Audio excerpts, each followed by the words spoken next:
തൃശ്ശൂരിൽ ആഫ്രിക്കൻ പന്നിപ്പനി സ്ഥിരീകരിച്ചു. തൃശ്ശൂർ മാടക്കത്തറ പഞ്ചായത്തിലെ ബാബുവിൻ്റെ ഉടമസ്ഥതയിലുള്ള ഫാമിലാണ് പന്നികൾക്ക് ആഫ്രിക്കൻ പന്നിപ്പനി സ്ഥിരീകരിച്ചിരിക്കുന്നത്. ഈ സാഹചര്യത്തിൽ ഫാമിലുള്ള 310 പന്നികളെയും അശാസ്ത്രീയമായ രീതിയിൽ കൊന്നൊടുക്കും. ജില്ലാ കളക്ടറുടെ ഉത്തരവിനെ തുടർന്ന് ജില്ലാ മൃഗസംരക്ഷണ ഓഫീസറുടെ നേതൃത്വത്തിലായിരിക്കും കില്ലിംഗ് നടക്കുക. ഫാമിൻ്റെ 1 കിലോമീറ്റർ ചുറ്റളവിൽ രോഗബാധിത പ്രദേശമായും 10 കിലോമീറ്റർ ചുറ്റളവിൽ രോഗമേഖലയായും പ്രഖ്യാപിച്ചു. 2 സ്റ്റെപ്പായിട്ടാണ് ചെയ്യുന്നത്. ആദ്യം അതിനെ ഒരു മയക്കും, പന്നികളെ മയക്കും. എന്നിട്ട് അത് മയങ്ങിയതിന് ശേഷമാണ് അവരെ ബ്ലീഡ് വെച്ചിട്ടാണ് കൊല്ലുന്നത്. അപ്പോൾ ദയാവധം എന്നാണ് പറയാം. അപ്പോൾ മൃഗങ്ങളെ അധികം ഉപദ്രവിക്കാതെ അവരറിയാതെ ചെയ്യുന്നതാണ് പരിപാടി.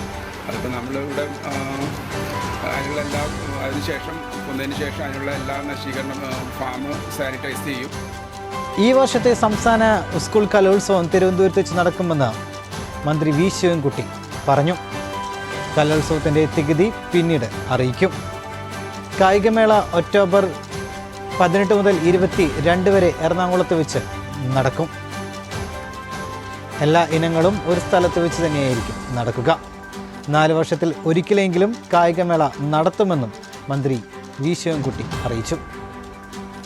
സ്കൂൾ കലോത്സവം ഡിസംബറിലായിരിക്കും തിരുവനന്തപുരത്ത് വെച്ച് നടക്കുക. കായികമേളയ്ക്ക് സ്കൂൾ ഒളിമ്പിക്സ് എന്ന പേര് നൽകിയിട്ടുണ്ട്. കഴിഞ്ഞ സംസ്ഥാന സ്കൂൾ യുവജനോത്സവത്തിൽ തദ്ദേശ ജനതയുടെ ഒരു കലാരൂപം ഉദ്ഘാടന സമ്മേളനത്തിൻ്റെ ഭാഗമായി അവതരിപ്പിച്ചിരുന്നു. ഇത്തവണ ഒരിനം മത്സര ഇനമായി തന്നെ ഉൾപ്പെടുത്തണമെന്ന രീതിയിൽ കാര്യങ്ങൾ പുരോഗമിക്കുകയാണ്. സംസ്ഥാന കായികമേള ഇപ്രാവശ്യം കായികമേളയ്ക്കൊരു പ്രത്യേകതയുണ്ട്. സ്കൂൾ ഒളിമ്പിക്സ് ആയിട്ടാണ് സംഘടിപ്പിക്കുന്നത്. ആദ്യത്തെ school Olympics. Farmers oils 100% sulphur free pure coconut oil, Vellikkulangara, Thrissur.